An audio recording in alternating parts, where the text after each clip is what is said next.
Hey, this is John from Pint Comics, and if my co-host Lloyd was here, he would tell you a couple things about this show. Number one, we swear way too fucking much. And number two, we drop spoilers without any warning. Now that you know that, listen in and enjoy the show.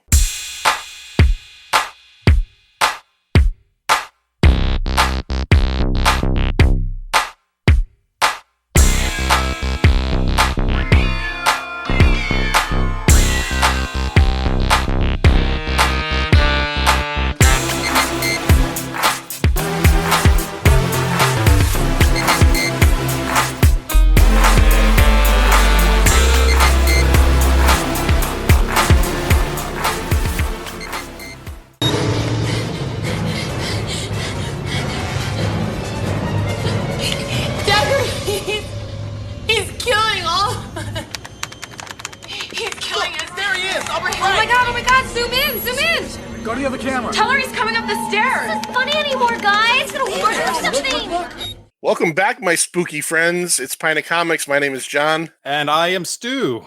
And we are here this spooky season, October of 2021, to talk about a trash, tolerable, or treasure, another one of these damn episodes. And if you go back to October of 2020, COVID and all, Stu and I and Lloyd did an episode. I think it was actually our Halloween episode. This one's coming out a few weeks before Halloween, where we did a triple T.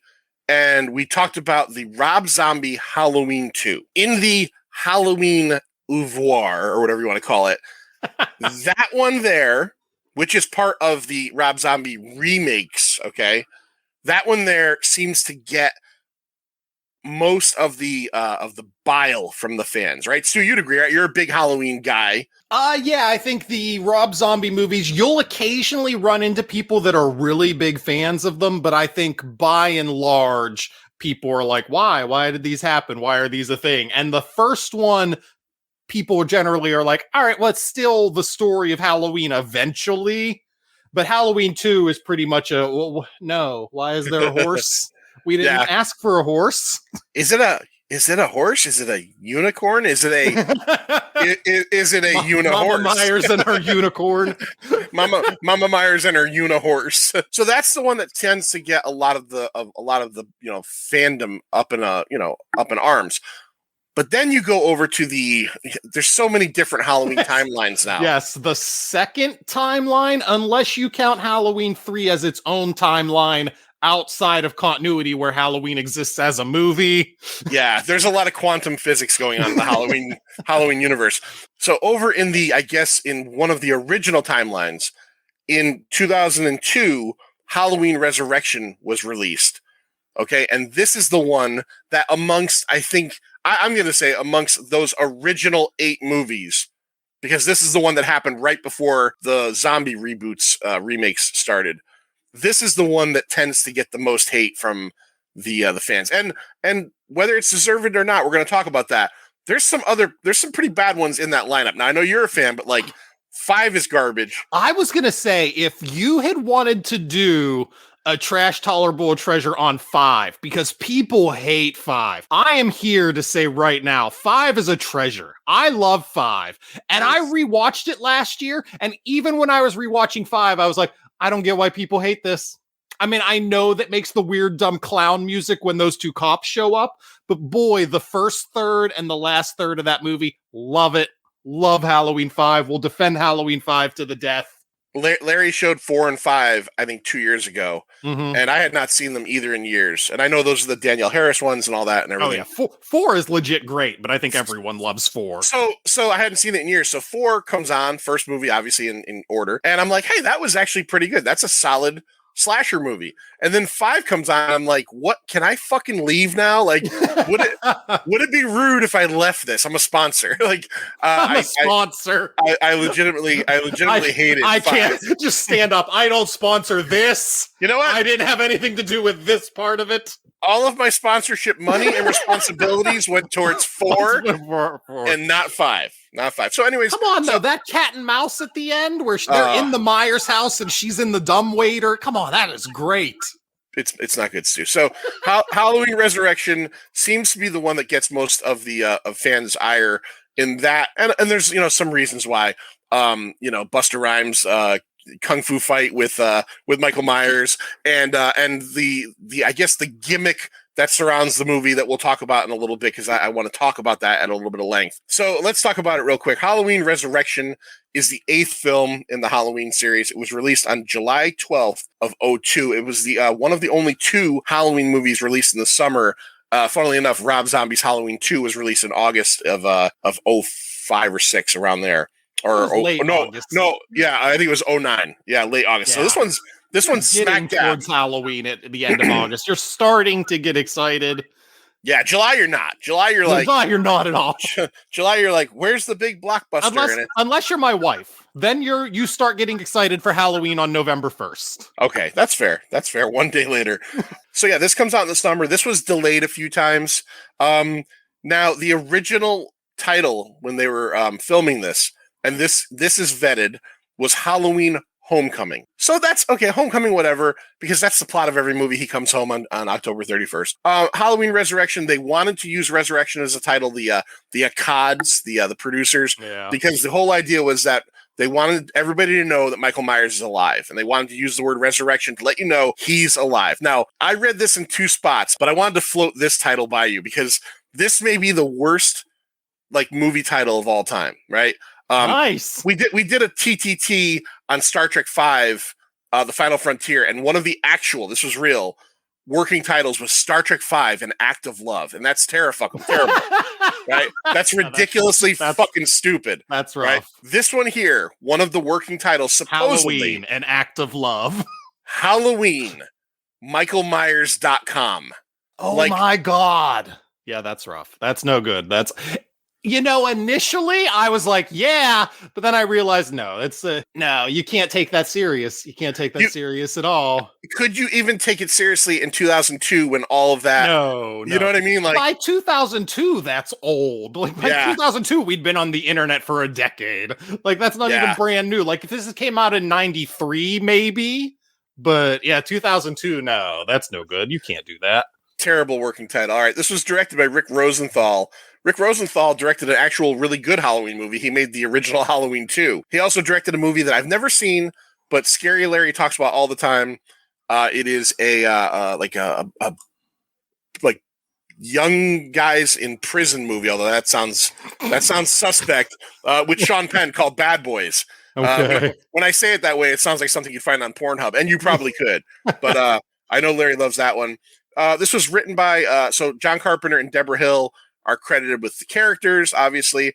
A guy named Larry Brand was the story writer plus co-screenwriter. He really didn't have a lot of big credits. One of them was there was a Mask of the Red Death remake made in 1989.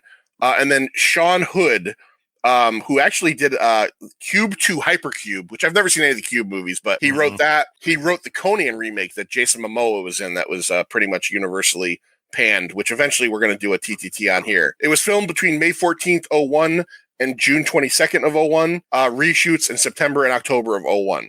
All over Vancouver, British Columbia. So this was essentially a CW show. It had a $13 million budget. So keep that in mind for when we get to box office numbers. Did it? $13 million budget. All right. Where did that go? Yeah. Was there the best catering on the planet in this movie? Yeah. Yeah. Steaks for everyone. Every night. You like lobster? We've got lobster. So before we get into cast and Rotten Tomatoes and all that stuff, a couple things I want to ask you, Stu, a couple talking points, and I'll pepper these throughout the whole thing. The first one is, all right, and all these TTT episodes, we try to talk about what could give this thing a trash reputation besides the actual film itself. Do you think in a sequel, 8 sequels in, and if you take Halloween 3 and throw it out the window, that's fine. 8 sequels in, do you think that it's fair to compare a movie to the popular and or great, legitimately great first movie in a series? So Halloween comes out in 78. It is this low budget phenomenon. It's one of the greatest slashers of all time. But people will say about Halloween Resurrection or Halloween 5 or other movies, oh, it's so fucking stupid. You know what I mean? The first one's so great. How is it so stupid? Do you think that's actually a fair thing to say about a movie this far down the line? No, I don't think it's fair. I think you have to judge movies like this on there being a series. And I do that with Halloween and Friday the 13th, where Halloween, 1978's Halloween, is far better than any Friday the 13th movie. But I think the Friday the 13th movies are a better franchise. Like, the Halloween movies definitely hit a point where there's not a good one after H2O. And people can tell me they like 2018, but they're wrong. They're just wrong. Not good. But like with the Jason movies, we did this on the thing. You get to Jason X, and it's like a breath of fresh air. To me, I know you didn't love it, and Larry despised it. No. I liked X. I liked X. Oh, okay. I did not like the heart eating one. That was garbage. No, that was terrible. Yeah. But Jason X to me is like, all right, well, this is the Jason series is just up and down and up and down. The Halloween start, and then everyone will say like, well, 5 sucks, but I even think it goes to 5, and then it's just off a cliff and nothing is, well, H2O. But I mean, still, you know what I'm saying? Like, right. It's been a downward slope for the Halloween movies for a while. And I think at some point you've just got to say like, well, how does Resurrection compare to the movies around it in the franchise? Right. Or in the idea of, because this is kind of the way I looked at it. I sit down and I watch Resurrection and I forget about the other Halloween movies other than the through line, other than Michael Myers and we know what's happening. Is this an enjoyable slasher movie? Mm-hmm. Can you do that with your brain where you're not like, oh, fuck, man, Halloween 1 and 2 were fucking genius, and this thing is such a piece of shit comparatively. So I think that's one good question. So I'm glad you said that, because I kind of feel the same way. Yeah, it's not fair to hold 1978 against this movie. Okay, all right, that's fair. All right, let's talk about the cast real quick in this one. So Jamie Lee Curtis, top billed. She's in it for 8 minutes, I think. Playing Laurie Strode. You probably know her from That True is Lies. some bait and switch right there, man. Yes, it is. True Lies and A Fish Called Wanda. She did. So this is technically, this would be Halloween 4, right? Because essentially 1 and 2, and then H2O is 3. Yeah. Right. In that timeline. In this timeline, this would be Halloween 4. Yeah. This would be Halloween 4 in this timeline. She does H2O, and part of her deal for doing H2O is that at the end of the movie, she wanted Michael Myers to be killed. But the Akkads told her it's not going to be him. He's not going to die. And she said, I'll do that, but it cannot be referenced in H2O. Like, I want this movie to be its own thing, and then it ends, and there's no inkling that it wasn't him that dies. So way back in the production of H2O, they had the beginning of this movie in mind. This isn't something they just threw out there as a cash grab to make this movie. They had the beginning of this thing in mind, okay. Absolutely. And I will give this movie some credit for that, because I legit always thought that was just a cash grab where they were like, we got to make more money. How did Michael not die? I was reading up on it, and I don't understand the logistics of how she made it such a big deal, yet she had to still appear in the next one, but she was contractually obligated to appear in the next one. Part of her deal with that next one being Resurrection is that she said they had to kill her character off. Period. Kill her off, which they do right in the beginning of the movie. It takes place a couple years after H2O. She's in kind of in an asylum, and Michael Myers comes for her, and she has this elaborate Rube Goldberg device set up to capture him. And they allude to the fact that she killed the wrong guy in the last one. But she's not smart enough to just say, hey, take off your mask. Yeah, absolutely. She's got to get close to him. She gives him a kiss at one point. It's really fucking dumb. And Jamie Lee Curtis has gone. The Akkad said that she claimed that she read the script and it was so genius she couldn't say no to it. And she's gone on many times and said it was fucking stupid. I was obligated to do it, and I did it. And Laurie Strode died. That, obviously in 2018 she comes back, but she felt more comfortable with that. So that's Jamie Lee Curtis. Busta Rhymes, Freddie Harris, named after Danielle Harris. Oh, okay. Well, that's nice. He plays Freddie Harris. He's the CEO of Dangertainment. Dangertainment. Oh, that was glorious. Every time he said Dangertainment, I was like, nope, that's not working. No, it's not working at all. Quit saying that movie. Not working at all. Now, Busta Rhymes from the early 90s hip hop scene, leaders of the new school. Now, he's got you all in check. Yeah, he got you in check, and rar like a dungeon dragon. The thing with Busta Rhymes' character in this movie is a lot of people give it shit because there is a scene early in the movie where he's watching like essentially like some like old martial arts movies on TV, and he's like emulating the moves. Later in the movie, all right, Michael attacks, and he's kind of like the male protagonist. Like they make it very clear to me. It seemed like, I didn't read this, but it seemed like his character is supposed to die in this, and they wrote him back into it. Like, did you notice that? Like at the end, he gets stabbed. You figure he's dead, but then he shows up again, and you're figuring test audiences are like, you can't kill Busta Rhymes. But there's a scene in the movie where he kung fu fights Michael Myers, where and he gets the best of him in certain points. I wouldn't even have minded that scene as much if they just made it clear that he was a black belt and not like some guy emulating. Some guy who watched a movie earlier that day. If earlier in the movie there was a scene where he was like in his class or in a gi and he's like, I just got back, I got my black belt. That scene would have, I don't know if that would have been as universally like looked at as like terrible as it was just the fact that he watches kung fu movies and he starts throwing kicks at this guy. Right? I want to clarify. I have not seen this movie in a very long time. I haven't seen this movie since the early to mid 2000s. This is only the second time I've ever watched it for the show. And I have spent the last 15 plus years in my head thinking that they fucking booked Booker T, Jesus Christ, Busta Rhymes as Roman Reigns against Michael Myers. Like, I had it in my head that he beats the shit out of Michael. And to this movie's credit, he doesn't at all. And I don't know why I thought that in my head. He doesn't look nearly as strong against Michael as I was led to remember that he does. Yeah, no, like Michael pretty much takes a few shots from him and then beats the snot out of him. Right. And you know what? There's nothing wrong. I don't think there's anything inherently wrong with having one character finally in any of these movies get a couple shots in. You know what I mean? Yeah. Like, it's like in Jason Takes Manhattan, in the boxer kid. Like we've gone 10 or 8 movies in that franchise, and everybody just gets killed by this guy. Mm-hmm. So you know what? Let Busta Rhymes get a shot or two in. Let him get a shot or two in. I think he also has what is his line? Trick or treat, motherfucker. Yeah. Right. So that's a good one. Brad Loree, who is a stunt guy. He was he does stunts in X2, X-Men United, Watchmen, Mission to Mars. He plays Michael Myers in this one. Bianca Kajlich, who plays Sarah Moyer. She was in Bring It On in 30 Minutes or Less. Here's what I have to say about Bianca Kajlich. She is the lead girl in this. She's very attractive, but there's no personality. She is God no. She is, and I don't say very attractive because that's all she has to offer.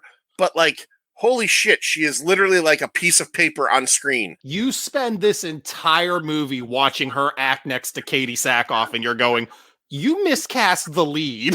Well, and like, Katee Sackhoff should be your lead. She has all the charisma, and next to that girl who, like you said, it's just watching a piece of cardboard walk around this movie. I read in 2 different places that they switch roles too. That really? they actually were hired to play the opposite role, and somehow it went around. And another thing I read, which is crazy, and I'm assuming, again, this was in multiple production notes on this thing, is that all of her screams had to be dubbed because Bianca Kajlich can't scream. I don't know. It didn't say if she's got something wrong with her, but maybe she just can't like get a realistic scream out. They had to dub all of her screams. Here's one that I don't understand his credit in the film. Sean Patrick Thomas plays Rudy. He was in Barbershop 1 and 2. And probably best known for Save the Last Dance, which was a pretty popular movie like in 2000. But if you watch the movie, his credit is special appearance by. Oh, yet he's in most of the movie. And it's not like he's Sean Connery. Yeah, like he's one of the actors. He's one of the characters in the plot of the movie. It's not like he walks around in the background and it's like, oh, hey, it's that guy. I couldn't find any reason as to that. Like if it said special appearance by Tom Cruise, I get that. Like, holy shit, Tom Cruise is in this piece of shit? No, it's Sean Patrick Thomas, and his character is he's a cook, and you know that because every scene he talks about food in some way, shape, or form. The aforementioned Katee Sackhoff plays Jen Danzig. Oh, look what they did there. Jen Danzig, really? Is that her name? Oh, Jesus. You know her from The Mandalorian, Bo-Katan, and Battlestar Galactica, Kara Thrace. I'm going to go the opposite of Stu and say, holy fuck, she's so bad in this. Like, I'm a big BSG fan. I can see that. It's a nice progression to see. She's just very... She's I don't know, man. She's irksome in this movie to me. Like, but she's trying. Yeah. Like, at least she has presence, though, compared to, I've already forgotten her name. I don't remember character's name, the actress's name that you gave us. Like, she's nothing. She's white toast in this movie. Like, Katee Sackhoff, I'll agree, like, she's putting in a performance. She's chewing scenery at some points, but I mean, she's trying. Yeah, no, I will give you that. I think she's bad in this, but you're right. She is trying. And I didn't watch it, but I guess she's never seen this movie. And during COVID, there's a YouTube watch-along video where she watches herself watch this movie. And Nice. I want to check that out because apparently she cringes a lot at her performance. She also plays the only character ever in a horror movie that I can remember seeing that's decapitated by a butcher knife. Like, that's got to take a lot of strength. Like, I get an axe, I get a chainsaw. Michael Myers swings a butcher knife and somehow gets through every layer of all the meat, spine, and everything with it. Keep in mind, though, when you talk about that, this is the guy who can slowly one arm lower himself from a ceiling. So, dude is very strong. He's got a lot of core strength. So, about a week before we decided to do this, one of the reasons I wanted to do this was because I decided that, like, this is October. I'm watching pretty much nothing but horror movies. So I had not seen H2O in a long time. So I threw H2O in, and the DVD I have of H2O comes with 6 H2O and Resurrection. So I watched H2O. That is not a trilogy that belongs together. It's very weird. So I watched H2O last week, and I got to be honest, I actually enjoyed H2O. Like, I get the people that, like, because I wasn't a fan of Halloween 2018. Mm-hmm. I get the people that say, fuck, you know, after all those years of, like, kind of giving H2O shit, that was actually a better sequel. So I'm watching H2O. H2O is vastly superior to 2018. It's tight. It's short. You know what I mean? I enjoyed the hell out of it. But in H2O, there's that one scene where he comes down behind Laurie, the one arm thing, right? And I'm like, man, this guy's a gymnast. He does it again in this one. He does it in this movie. They really were like, oh, people liked that scene. They're like, wow, you know that part we had where Michael, like, lowers himself with one arm? They're like, that got the most notes in the last movie. So we got to do that every movie going forward. Tyra Banks plays Nora. She's one of the producers. I mean, she's kind of playing somebody. She makes a smoothie, and she's quote unquote acting. Yeah, she makes a smoothie, and then her death scene isn't even actually on screen because when they find her body, I had to say to myself, did I fall asleep? Yes. Because I don't remember her dying. I know. So there are times where we watch things and I'll say, well, did I miss this? And you're like, yes, dude, you're an idiot. You definitely missed that. That scene definitely happened in the movie. But I was thinking, like, did I miss seeing her die? Her death scene was filmed but cut. He apparently strangles her with a cord and then hangs her and I guess stabs the shit out of her. I couldn't find why. But like I said, when they find her body, I'm like, did I forget about Tyra Banks' death scene? Did I fall asleep? No, it wasn't there. It was out. Thomas Ian Nichols plays Bill. He's from the American Pie movies, and he was Rookie of the Year. If you ever saw that one. He's a horny guy in this. He's trying to fuck Katee Sackhoff through the whole thing. And that's really his whole character. And then I'll end it off with one of my favorite names of all time. She played Donna. It's Daisy McCracken. She was in 3,000 Miles to Graceland. Not really a whole lot of anything else. Attractive red-haired girl who her sole character, I guess, trait in this movie. Well, her two character traits are that she's supposed to be like an intelligent girl, intelligent person. But then her other character trait is that she doesn't want to fuck this guy until she does. Like the guy that keeps coming on to her. She's like, oh, give me a break. You're pathetic. You're gross. And then it's like, I can't wait to suck your fucking cock. Like out of nowhere. She's entirely turned off by him until they're in the house. And then just immediately, it's not even like you get a sense of like, oh, it's the danger of it all. Or, oh, it's the risqueness of being on camera. She just all of a sudden is like, yeah, let's fuck. Yeah, they just said, you know what? Let's just make her like either she's like some kind of uncontrollable nympho, or we forgot how we're writing this character, but let's just get her in there. All right, Sue. Another talking point. All right, because this is kind of, we haven't talked about this yet at all, but this is the gimmick that the whole movie is engrossed in. This movie is very 2002 because the whole idea of the movie is that all these kids we're talking about, students and whatnot, Dangertainment is a company. And they're going to set up cameras all inside the Myers house on Halloween. And these kids are going to go inside the Myers house for a whole night wearing cameras. And they're going to survive the night, right? And of course, you know, hijinks ensue and Michael Myers shows up, all that great stuff.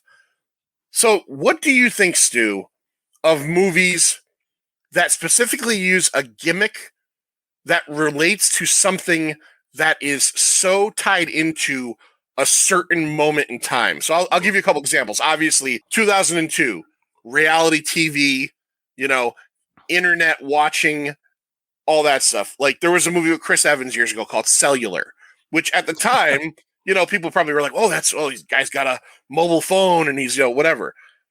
Escape Room a couple years ago, in 20 years, people are going to go, remember escape rooms? Remember that was a thing? And to go back even further, like Tron. Tron was about an arcade game. You know what I mean? So what do you think of the gimmick, Stu, of using something that like ties a movie so tightly into its time? It's very obviously a short-term cash grab. Like, they're not thinking, how is this movie going to look in 30 years? They're not thinking, how's this movie going to look in 10 years? They're thinking, here's something right now. We would like money. So we're going to do that. And the odd thing is, I will bring this up because I've held that against this movie. I always make jokes about this movie like, oh, it's a reality television show set in a house and hidden cameras. I hope in between takes, Michael Myers remembered to go download a song off Kazaa. But look at the Halloween franchise. These are always movies that are very set when they were set, because the first Halloween movie is a classic. It set its own bar. But then you have Halloween 2 that said, Friday the 13th popular. Let's be that. And then 4 and 5 were just additional 80s slashers, which is fine. Then you had part 6 that was like, Howard Stern's popular. Let's do that. Oh, yeah, I forgot about that, yeah. Halloween H2O said, Scream was popular. Let's do that. And then the Rob Zombie Halloweens were in the mid-2000s when torture porn was popular, so it just did that. And then in the 2018 one, you had podcasts and doomsday preppers.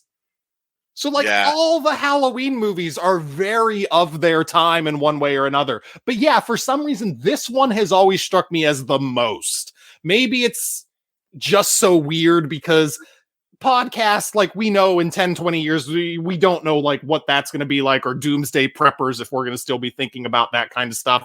But yeah, like this, you see this, and you're just like, yeah, I remember these shows. Is Big Brother still on the air? That's what it feels like to me. It feels so much like a product of that exact time, that exact moment. And you're right. Like, if there's a movie, like we did an episode on Tusk, which isn't, it's born from a podcast, and podcasting is a part of the story, but it's not the whole main thing. But if there was a movie that came out tomorrow that was entirely about two guys podcast and like their lives around it and everything, it would make you go, fuck, that's like so 2020. You know what I mean?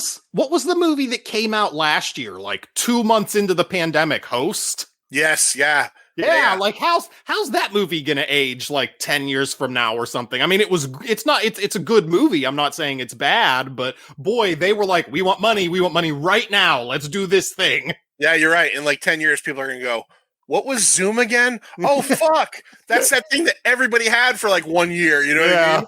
Yeah. Okay. So yeah, I wanted to kind of pick at your brain about that. Now talking about this movie though, what did you think about the actual execution of the, like, how they presented it? Like, because there are a lot of scenes that are kind of shot from character point of view, and there's a lot of that stuff. Did you find that annoying? What did you think about that?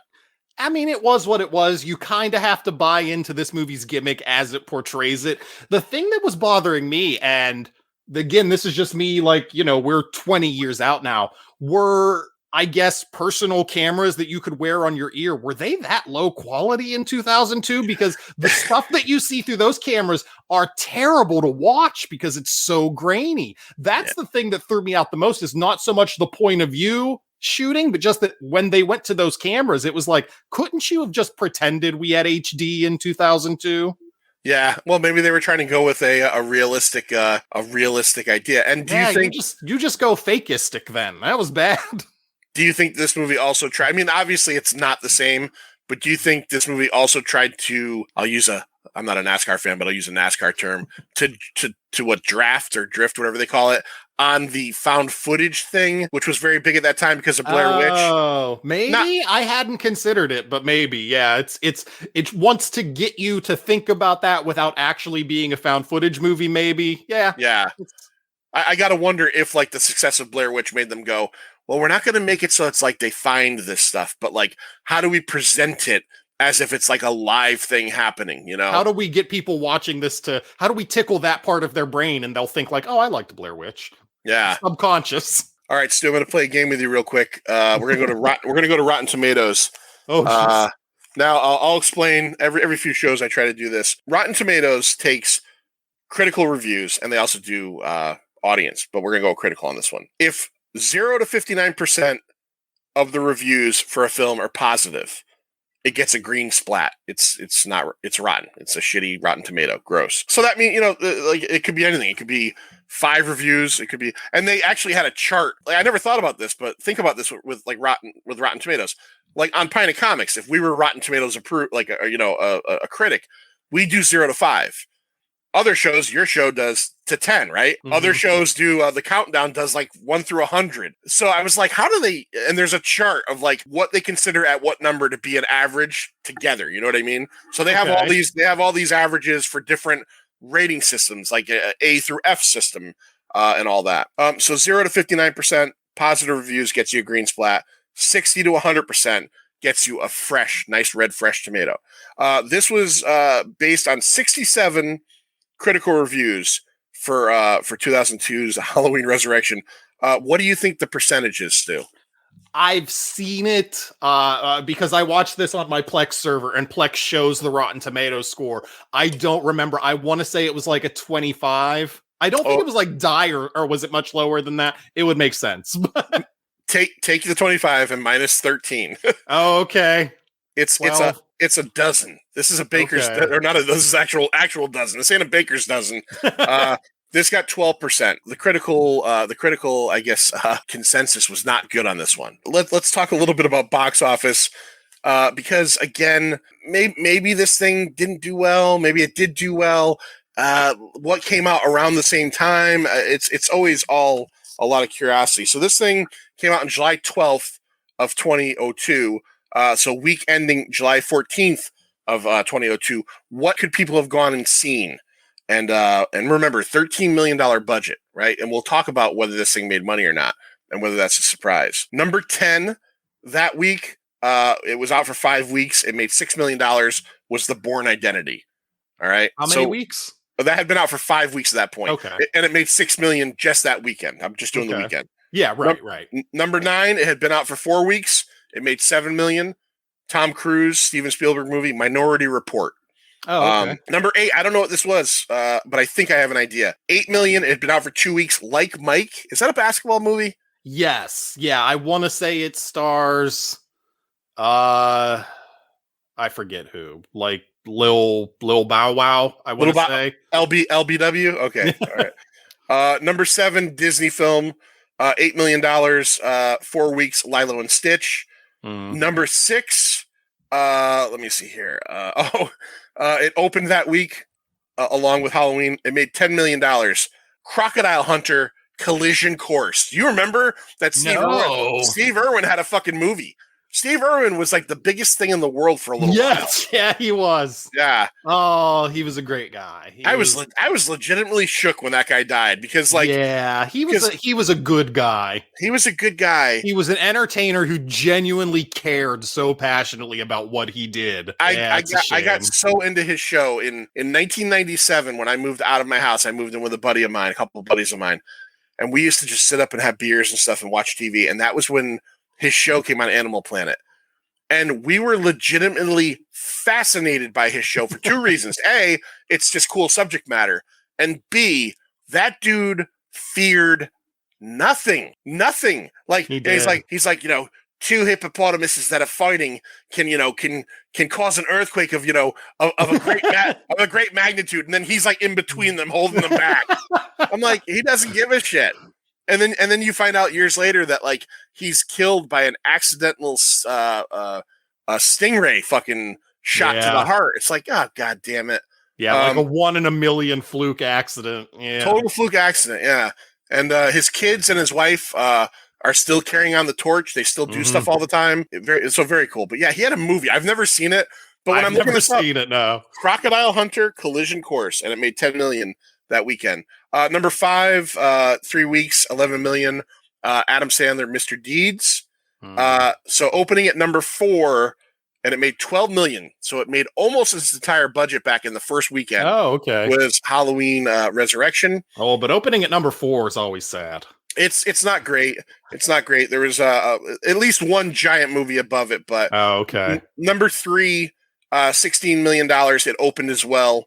The almost unrecognizable Matthew McConaughey, Reign of Fire. Do you remember that one where he's like, he looks like Stone Cold Steve Austin? Yeah. Who else is in that? Oh, Christian Bale. Christian Bale and what's his name? This is Sparta. Gerard Butler. Yeah. Gerard Butler pre 300. $22 million. It opened that week as well. Number 2, Road to Perdition, the Tom Hanks gangster graphic novel adaptation. And then number 1, 24 million. It had been out for 2 weeks. Men in Black 2. So that's Men in Black 2. So there's a lot of choices there though. So I mean, I think I can see where it's not going to open at number 1.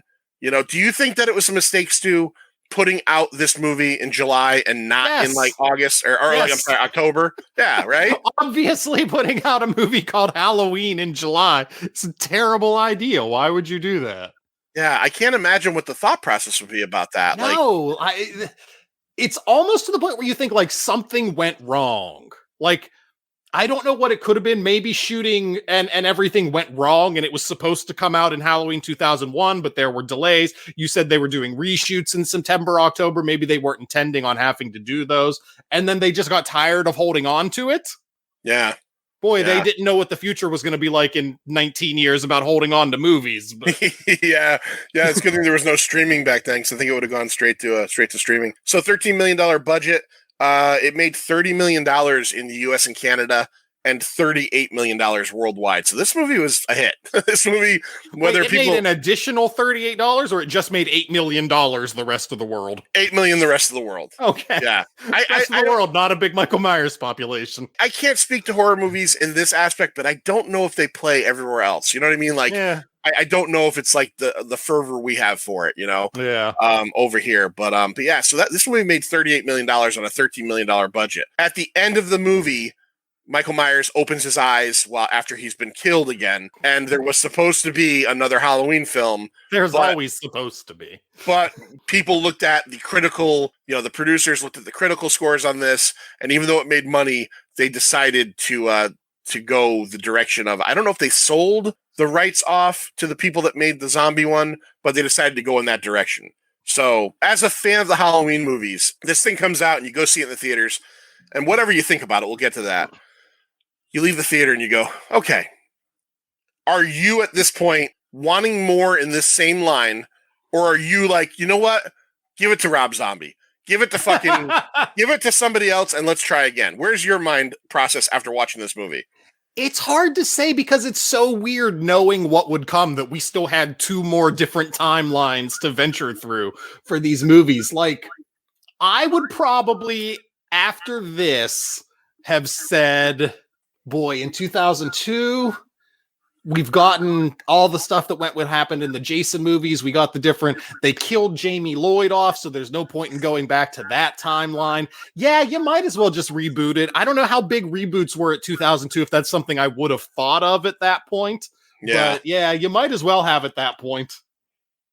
Yeah, I don't know. That's a good question. Were reboots really something we were seeing then? Or were we at the point where a lot of the stuff that we loved was coming to a fucking, like, the steam was off the head. Yeah. Very much like this. Like at this point, 2002 to 1978, it's 24 years or whatever since the original Halloween. It's chugging along like on its last legs. All right, so as we do... You know what, actually, here, I have an answer to that. This came out in 2002. If you asked me what I wanted after this came out, and I knew that the next year we were getting Freddy versus Jason, I would say that what I want is for a sequel to Freddy versus Jason with Michael in it. That's 100% what 2002 me would have said. Okay. That's what 2021 fair. Me says. Okay, that's fair. I still want that movie. Yeah, it's funny that Jason and Michael are the exact same character. You don't need them both in the same movie, but fuck it. I want it anyway. It's funny that you mentioned that that Freddy vs. Jason, which we reviewed on the Pint stream at one point. came out a year after this, because really when you think about it, it's kind of funny. Like, this movie with its gimmick could not come out tomorrow, right? Because like people would be like, oh, like webcams and all that shit. Like, that's so 2002. But Freddy vs. Jason a year later could come out tomorrow, and there really isn't that much grounding it to 2003. You know what I mean? No, not really. Yeah. Freddy vs. Jason is just a slasher movie. It just holds up. It's fine. It's not dated at all, except for maybe in the area of effects or stuff, but plot-wise, it's not. All right, let's get to the point of the show where we kind of talk about stuff we liked and stuff we disliked about this movie. This is always in these episodes. This is always fun because this could last one round. This could last one round for likes and 10 for dislikes. Sometimes it's surprising. So Stu, I'm going to make you say something nice right off the bat about Halloween Resurrection. It opens really well. Like, the first 10 minutes, I know they kill off Jamie Lee Curtis. I know there's the silly thing where she can't just say, like, hey, if you're not Michael, take your mask off. But it's a good scene. Like, Jamie Lee Curtis always brings an A game to these movies. She has never slacked off in a Halloween. She loves this franchise. She knows that this franchise has made her a millionaire many times over, and you can tell she has affection for it. It's just a good bit of stuff. It's Michael, it's Jamie Lee Curtis. That's what you want these movies to be. There's a real repercussion to what happened at the end of H2O. You kind of feel bad, like, where's what's his name? The kid who was going to be famous, Josh Hartnett. Where's he at? But does he care that his mom just died? You know, it gives you the foundation of being a Halloween movie. Jamie Lee Curtis acting against the Shape. I always want that. And they do a good job of it. And if you're going to kill Jamie Lee Curtis's character, they do a good job of it. Okay. If I have to give this a like, and this is it's very much like skin level, but there are several of the Halloween movies where the Michael Myers, like the mask and everything, are just fucking awful. And this one's fairly solid. Like, I don't know if it's 5 or not, but there's one where it's really like distractingly bad. And yeah, I think people dislike the one in 5 because I think it has a long neck. And the neck, and it's stark white, and it just doesn't look, it just has this kind of weird look. And I know, like, look.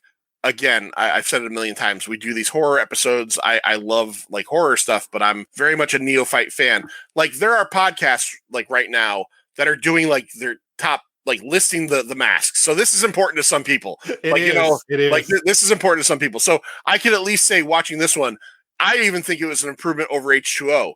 The H2O mask was a little goofy in parts. It just didn't look... the H2O mask was 3 or 4 masks, one of which was CGI, which, I'll be honest, I've never been able to look at H2O and be like, oh, that's the CGI mask, so I guess it's CGI'd well enough, but that's the one movie where they had a couple of different masks for whatever reason. Oh, okay. Well, so this one here, I wasn't offended by the mask. I didn't think it was that... I thought it looked pretty good. All right, Stu, do you have another like? Is there something else? I do. There's a scene in this movie, and you know what it is, so the scare factor isn't really there, but you see 2 Michael Myerses. Like, one comes walking out, and then one comes walking out behind it. And you know what's happening. But the one Michael Myers is walking along, and the other one's following him, and then the first one, who ends up being Busta Rhymes' character, turns around and he thinks this other one is the cameraman or something who's like late for his stunt. And he just yells at him. He's like, get the hell out of here. What are you doing? These kids are going to see there's going to be 2 Michael Myers. And Michael just does the Michael Myers head tilt. The head tilt, yeah. And then just walks away so sad. Like, oh, this other man who looks like me yelled at me and I'm confused. And I really got a kick out of that. It actually, like, I probably wasn't supposed to laugh at that scene, but I laughed at that scene, and it made me feel good. It made me laugh because when Busta Rhymes' character is yelling at him, he keeps the mask on. Here's this character of Michael Myers that you only see as this, like, standing up straight, no talking, killing people, and like occasionally tilting his head, where he's actually emoting and like yelling at someone with his head moving. The little mouth is flapping. The mouth is flapping a little bit. I like that scene too. Yeah. If I had to go with something, this might be, I could picture this being something that like hardcore fans hate, but I kind of like the guy in the asylum who's like the serial killer nut, like, and he's like, I kind of like that. And I there's something weird about it because Michael gives him his knife. When he gives him the knife, I kind of like the fact that like it's almost like this weird moment, like because he keeps on like he mentions I don't know, I think he mentions John Wayne Gacy and Ted Bundy. But he mentions a bunch of real life serial killers, and then when Michael comes to his cell or his room, Michael Myers killed his sister on whatever in 1963, 1957, yeah, right, and all that stuff, and then like it's almost like a moment like a baseball player giving a kid his glove. I don't know why. I just kind of like that scene where Michael hands the butcher knife to him, and the guy's like, "Oh." I'm sure that the hardcore, like Scary Larry's going to listen to this and go, "I'm gonna get like the text, like you're a fucking idiot." But I don't know. I kind of like that scene. I'll let you have it. I think it's really dumb, but I'll let you have it. If that made you happy, I can't take that from you. It made me happy. All right, Stu. Anything else that you liked about this in particular? Literally no. Okay. All right. If I had to give one more, like, I don't think the whole cast is as terrible as the bad people are. Like, I think Katee Sackhoff isn't great in it, but like Busta Rhymes acquits himself. This movie does have a huge detriment in the fact that this Bianca Kajlish actress, she's not bad by any means, but holy fuck, at what point did you audition probably thousands of actresses and go, this is our lead girl? Right. But I do think like Sean Patrick Thomas, obviously he's specially appearing in this thing. Busta Rhymes. There's a couple people in this that are actually kind of good. I didn't write his name down, but the guy that plays, he's douchey, but the guy that plays like the douchey guy that the girl suddenly wants to fuck. Oh, yeah. He has a couple of good lines. He's one of those characters, and Halloween excels in having that character where it's like, it's not the 70s anymore, right? Halloween? Yeah. Why do you still have this character? Yeah. And if I just had to throw one more out there, I think there's some cool kills in this. I mean, nothing like super groundbreaking, but like when Michael kills that one guy and he's crushing his head and the blood's coming out of the eyes. There's a couple I like this scene, but I didn't know the tripods were like super sharp. Like, I didn't realize tripods were secretly switchblades. Yeah, like the tripod for this guy's camera is like a fucking spear, and Michael Myers like kills this guy with it. But okay, whatever. All right, Stu, what do you dislike particularly about this? So I had entirely forgotten that there is a plot in this movie about the people watching the people. Oh, the kids. I had completely forgot whether that's a high school party or a college party. We're just told that the kids are freshmen. I don't know. I thought they meant freshmen in college. My wife said she thought they were freshmen in high school. I don't know. I'm going high school. Okay, that's fair. Yeah. I completely forgot about that. And this movie doesn't pay it off at all. You get to the end of the movie and she and the guy never reconnect. Never connect. How do you end this movie and not have them come together? He essentially saves her life via flip phone text. And that text message technology that you have where it shows the letters coming up one at a time? Yes. Yeah, you're right. There's no payoff. He literally saves her life, and at the end, she's like, "Thanks, Deckard," and then that's it. That's it. That's absolutely it. Yeah, it's so disappointing. Like, I guess if you're right, if this character is supposed to be a freshman in high school, you can't really do anything with that. Like, she's a college grad or a college age girl. She's not going to be like, oh, high school freshman. Hooray. Let's love together now. There's no payoff. There's no payoff. You're watching this kid text her and save her life, and then it just vanishes. Yeah, absolutely. All right. If I had to go with a dislike on this thing, it's probably going to go against my final rating on this. But I guess one of my dislikes is just like, why? Like, what? Like, and I get it. I get, again, my final rating might not completely work with what I'm saying, but we're just at the point of why. Like, why do we keep going back to the well with this? Why can't we just like, can't someone just create a new slasher for 2002 that like, holy fuck, if that movie came out and was successful, we'd be on part 9 of that by now. You know what I mean? We'd be tired of that. But we just keep going back for these sequels that one over another just intertwine with each other after a while. And really, the only thing that makes this memorable in terms of like its part in the Halloween pantheon is, oh, it's the live stream one or whatever they would have called it then. It's the webcam one.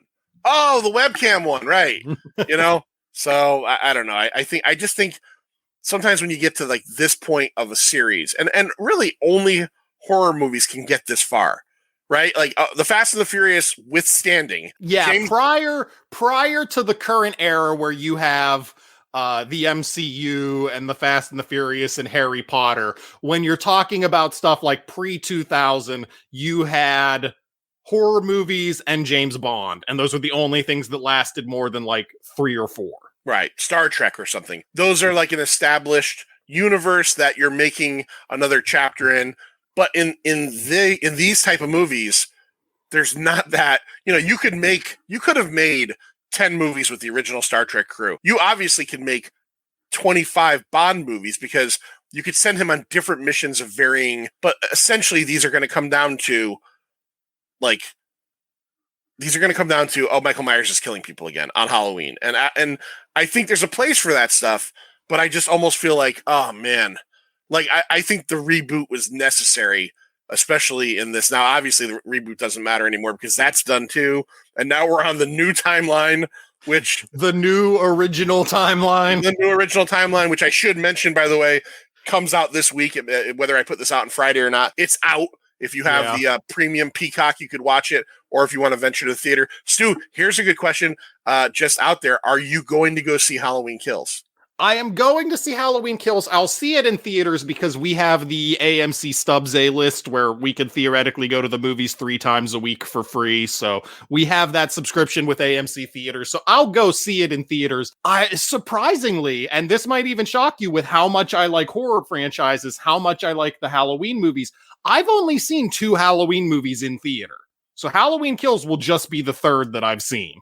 Really? Yep. I saw 2018 in theaters, and I saw Halloween 6, The Curse of Michael Myers. Oof. Oof. Those are the only ones I've seen in theaters. I don't know why I didn't see H2O. I'm positive I didn't see Rob Zombie 2, and I don't recall having seen the first one in theaters. But nope, just 6 and 2018. Stu, do you have another dislike? I'm sure you do. Do you have something else that really sticks in your craw? You know, the odd thing is almost no, because everything after Jamie Lee Curtis dies is just so, like you said, it's almost kind of a why. And I don't mean that from a why are you still making a Michael Myers movie? It's just, why is this the direction you're going? We've seen to the point where I made fun of, they've announced in Halloween Kills, like, oh, Michael Myers is going back home. And I'm like, oh, what a brand new plot thread for this franchise.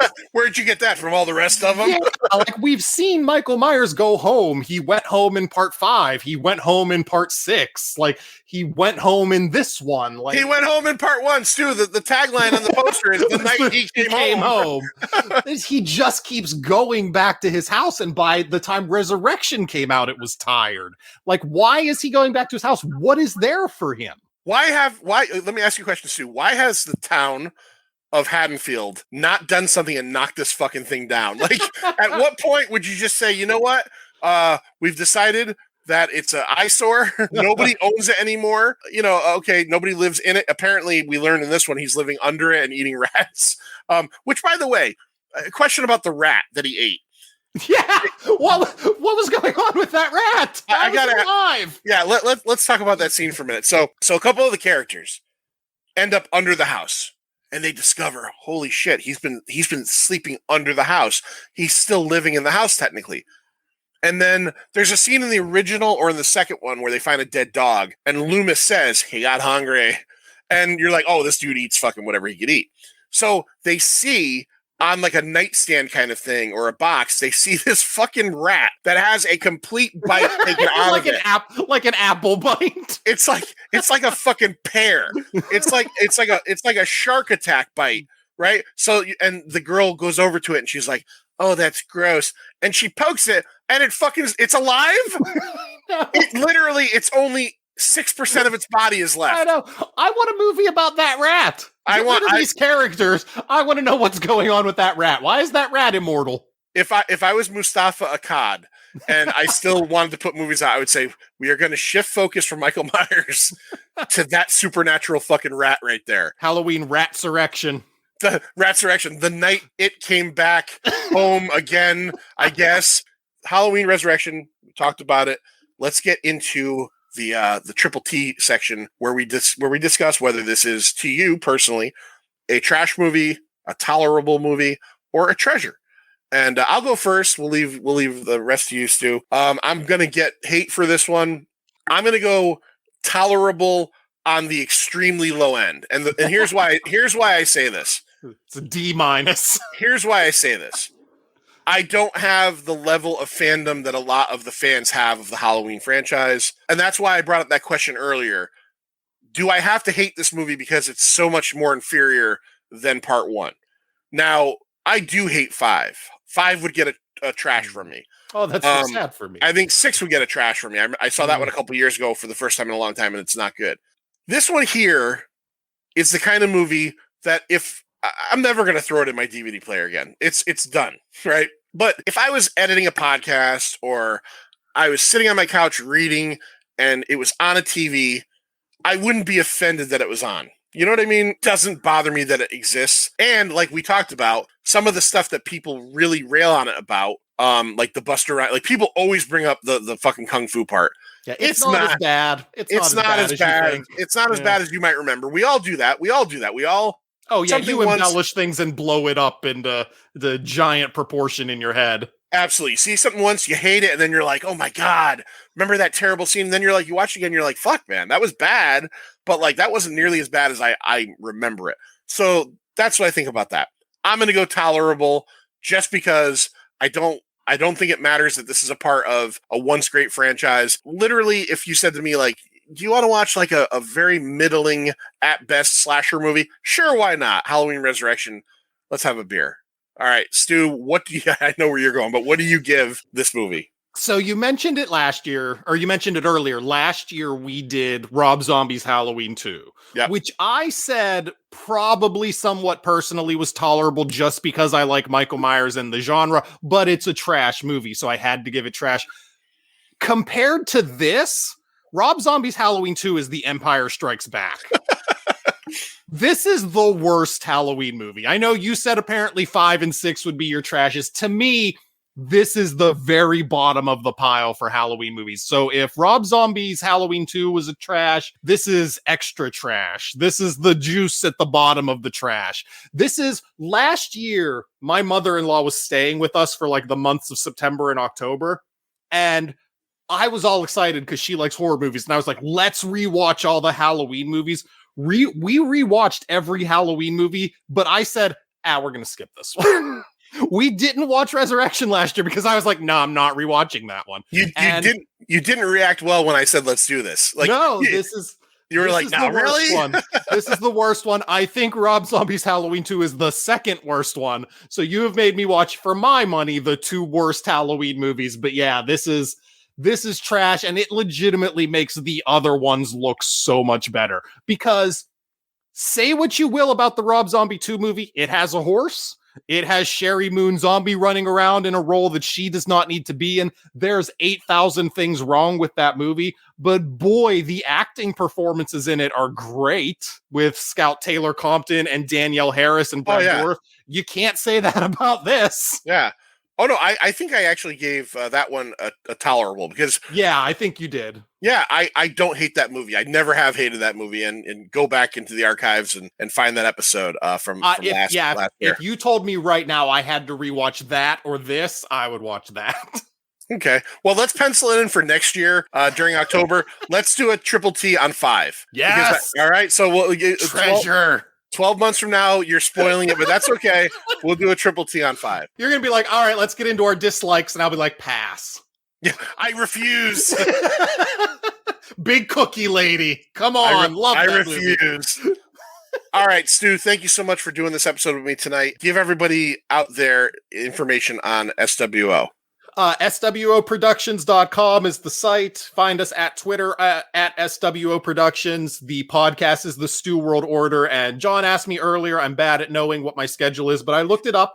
Our next show coming out on October 15th will be X-Men Apocalypse with Marky Mark from the So Wizard podcast. Oh Christ. I listen to every episode. I have not seen that movie. And some podcasts I will watch the movie based on what they talk about. This one I will listen to your episode, but not watch the movie. Watch the movie. That's fair. No. That is fair. I'll allow it. Listen to the episode though. It's really good. Mark Ellis obviously is fantastic. He's a great guest, so it's going to be a good episode.